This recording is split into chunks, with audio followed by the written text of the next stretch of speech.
videos. If you're new here, welcome to my channel. My name's Lotta, and today I want to show you how to make this delicious strawberry yogurt cake.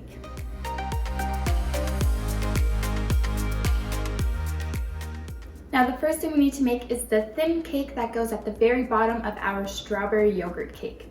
So for that, you're going to need 75 grams of sugar with a good pinch of salt, of course a good splash of vanilla extract, 100 grams of softened butter and 2 room temperature eggs, 2 teaspoons of baking powder, 100 grams of all-purpose flour, and 25 grams of ground almonds. Now if you don't like ground almonds in your cake, you could always leave those out, but I personally like the nuttiness that they bring into my cake, so I'm going to use them today.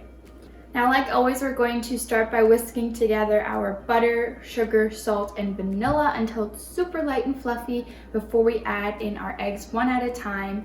And then at the very end, we're going to just fold in all of our 3 dry ingredients. Now because this is going to be such a thin dough, to me it doesn't seem worth it to use my KitchenAid for that, so I'm just going to use my hand mixer.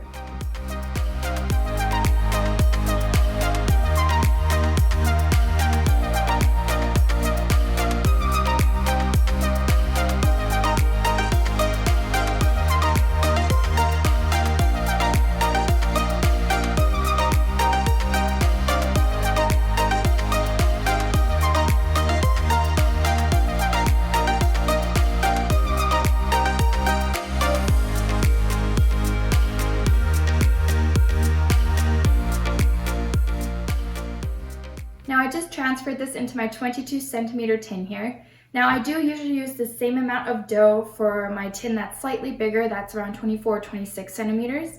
But because I have less strawberries today, I figured I would just make the whole cake a tiny bit smaller. That being said, this can now go into a preheated oven that was preheated to 180 degrees Celsius or 360 degrees Fahrenheit for around 25 minutes or until the top is nice and golden brown.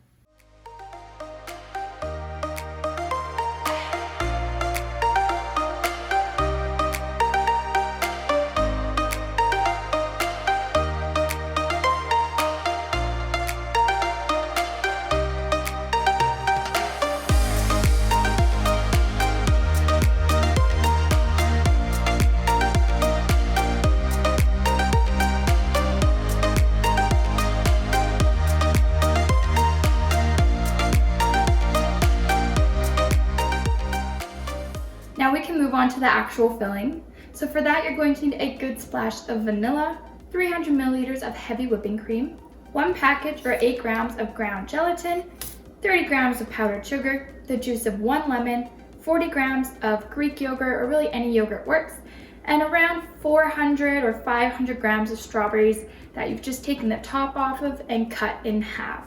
Now I'm going to start by just letting my gelatin bloom by adding a tiny bit of water to that. And then we can whisk up our heavy whipping cream to stiff peaks while whisking together the rest of our ingredients.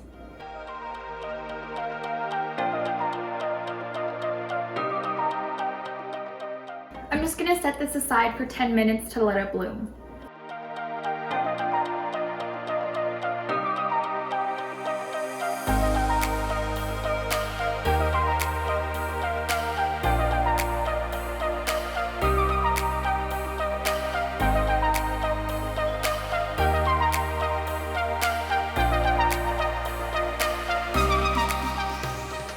So our gelatin has completely thickened up into this weird looking paste.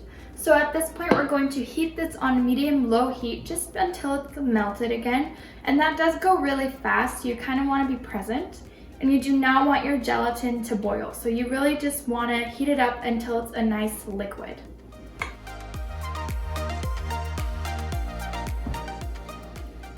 So that didn't take long at all. So at this point, we need to temper our gelatin. So that basically means we're going to take a couple spoonfuls of our Greek yogurt mixture, add it into our melted gelatin, and give it a good whisk to make sure it's combined and it cools down.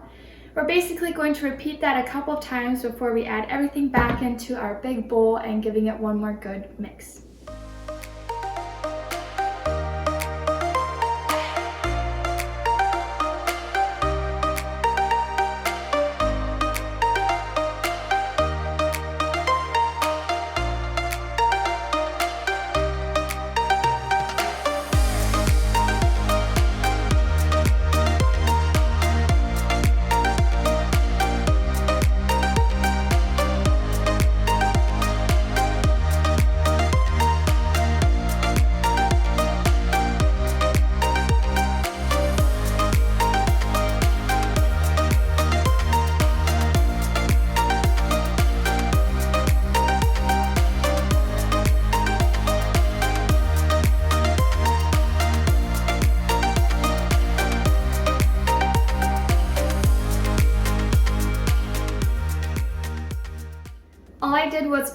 in that whipped cream that I'd whipped up previously. And now it's a nice fluffy consistency. So at this point, we can actually get to layering our cake. Now the cake that we baked earlier is already cooled down, and I removed it from the tin as well as cut off just the top layer. Now I have a nice smooth surface to work with. Now you are going to need one of these cake rings since we're going to be putting it around our cake. And you always want to make sure that it's nice and snug. There. Now I'm going to be using my strawberries and I'm going to be pressing them against the side of my ring. That way when the cake's all done, you're going to see a nice layer of the strawberries on the outside when we take the ring off. And then the rest of my strawberries, I'm just going to cut up into nice small pieces and add them to my filling.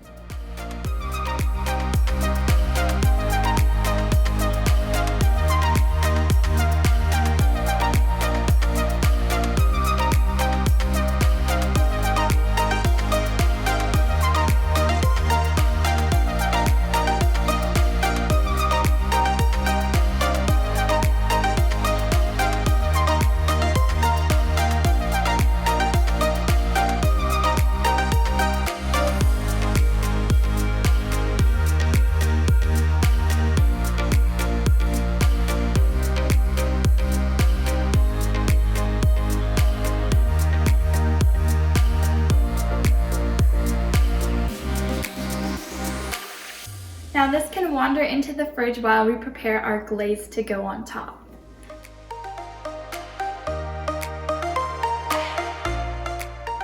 Now the last thing we need to make for this cake is the red glaze that's going to go on the very top of the cake and just look so gorgeous.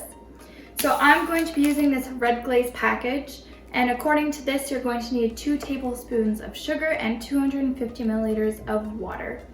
Now, if you don't have a package like this, you could always use 250 milliliters of any red fruit juice, then the 2 teaspoons or 2 tablespoons of sugar, depending on how sweet your juice is, and then 2 tablespoons of cornstarch to use as a thickener.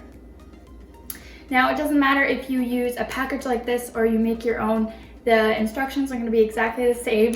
So all we need to do is add everything into a pot, bring it up to a boil as we constantly mix it to make sure that there's no clumps in there, and then simply let it cool down a tiny bit before we pour it over the top of our cake.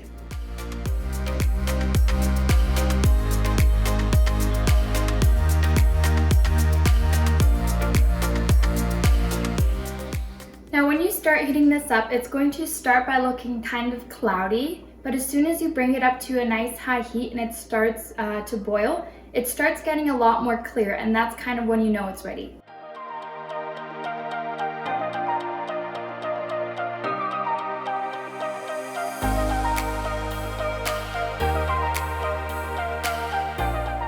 Now to make this glaze cool down a tiny bit faster, I'm going to transfer it into a different container, and I'm also going to put it into an ice bath while I stir it every now and then. That'll just help cool it down that much faster because we know I'm impatient.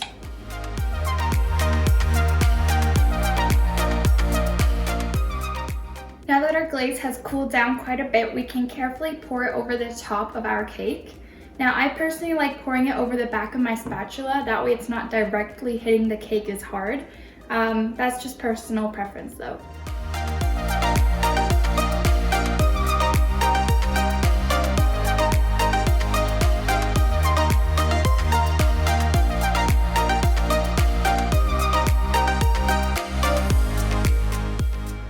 Now this cake has to go back into the fridge for at least 4 hours to let the gelatin set, but ideally overnight.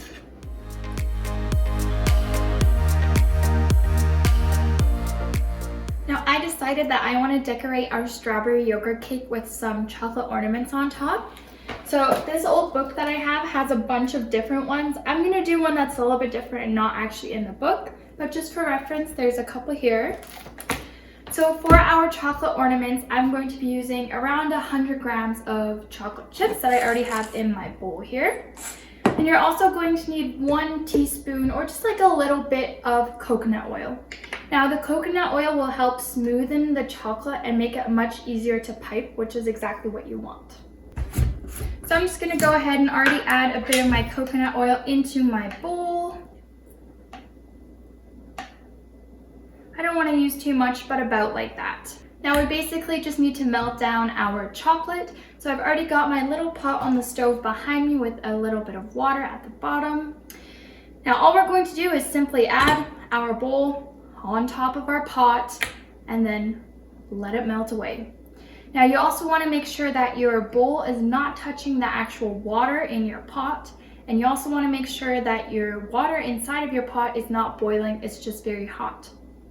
And then you just gotta stir your chocolate until it's completely melted. Now while the chocolate's melting behind me, I already went ahead and prepared a little piece of parchment paper with some circles at the back. That's just gonna help me be a lot more precise when I'm piping it into my little circles. I just used a pencil and a round object that I found, just kind of traced it. You do want to make sure that you always do it on the back page so it doesn't come in direct contact with the actual chocolate.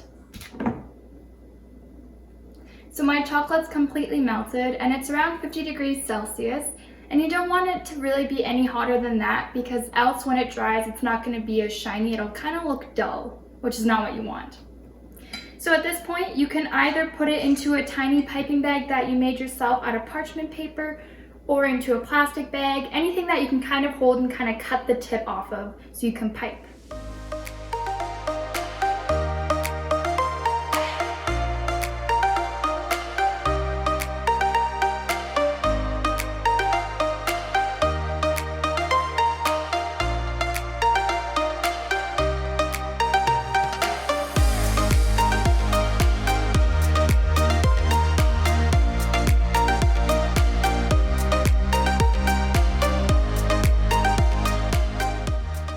Now, as you could tell, that's not very easy to do if you have shaky hands like mine, but I do like how most of these turned out, so I'm actually just going to put these into the fridge just to make sure they harden a little bit faster and a little bit better because my house is really warm right now. And all of my extra melted chocolate is also just going to wander into the fridge, and the next time I need it, I'm just going to heat it up in a little water bath.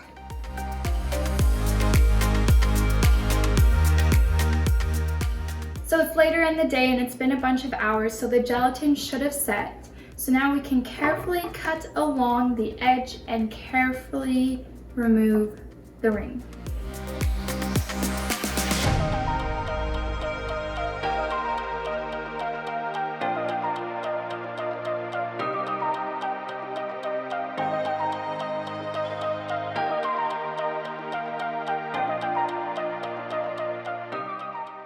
It looks perfect and so beautiful.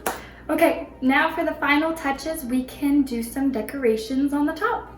Now I already went ahead and whipped up some whipping cream with a tiny bit of sugar and some vanilla just for flavor. And I'm just going to pipe on some rosettes, maybe like 12, and then place one of those chocolate ornaments that we made right in front of it.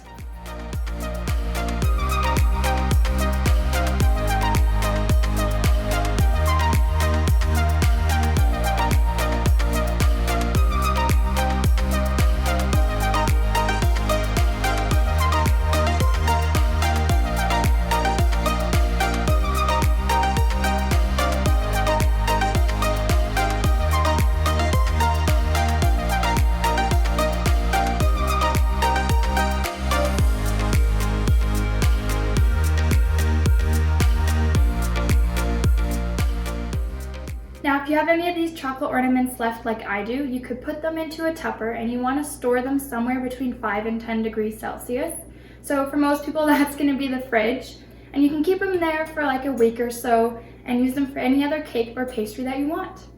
So that's everything for this video. If you enjoyed the video, you can give it a thumbs up or write me a comment down below. And as always, the whole recipe is going to be in the description box as well. See you next time.